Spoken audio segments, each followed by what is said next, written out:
Сәлеметсіздер ме, құрметті журналистер, құрметті осы қазақ елінің жанкүйерлері, әрбір телеарналарда, YouTube арналарының журналистері, барлықтарыңызға сәлем өздеріңізге. Мен енді Бустан Ақнардың мамасымын. Осылай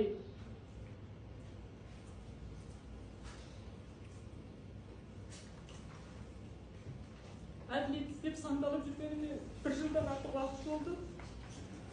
Bir жыл уақыт болды. Енді диалогтың жалпы барысын айтатын болсам, бұл істің жалпы барысын айтатын болсам, 2024 жылы шілденің 20 күні қызым Ақнарды ЖК Амир 7-ші болып 433-ші пәтерде екі қыз қинап, азаптап 7-ші қабаттан лақтырып жіберген. 7-ші қабаттан лақтырып жіберген. Енді сол күні маған, мен ол кезде Қытайда болдым, Қытай Халық Республикасына барғаныма 2 күн болған семьямызбен.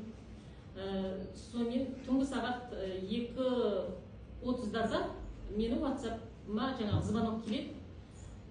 Мен жүгіріп жаңағы барамын, 3 рет звонок келді. Барамын, бейтаныс бір қыздан телефон келеді, Ақнардың телефонымен. Ақнар звондап жатыр екен. Мен аламын телефонды, Ақнар деймін десем, бір мас қыз алады да телефонды. Ақнар мына жерде ана төбелесіп жатыр, айқайлап жатыр бұлар деген сияқты сондай сөздер айтады. Не дейді, бір қыздың жаңағы несі мамасы топырақтың астында деп айтты, сосын ақ болды, көк болды. Мен айттым, ондай болса бер Ақнарға телефонды дедім да, телефонды бер Ақнарға. Мен өзім сөйлесейін дедім. Десем, ол қыз тілін шайнап, мас болып тұрды, айтады, жаңағы бермейін телефонды, неге береді екен? Өлсе өлсін, мен полицияға беремін дейді да. Сосын кейін артынан кейін мен де звондадым, әкесі де звондады. Біз даже Ақнарға телефон алдыра алмадық. Кейін мен сосын кейін ағасына звондадым. Мен білмеймін Ақнардың қай жерде екенін, баршы сен. Осылай Ақнардың телефонынан звонок келіп жатыр маған дедім. Ол аралықта сол әкесінің жаңағы соткасына енді бір қыздан, жаңағы қыздан не келеді жаңағы. Мына жерде көрсету керек қана. Аудио келеді. Мынаны өлтіріп жатыр, қылқындырып жатыр, ана қызды өлтірді деген. Аха, өлтірді, міне қылқындырып жатыр, міне өлтіріп жатыр, шашын жұлды, ана өлді деген сондай аудиолар келеді. Сосын кейін мен одан ары қорықтым, о жақта алаңдап.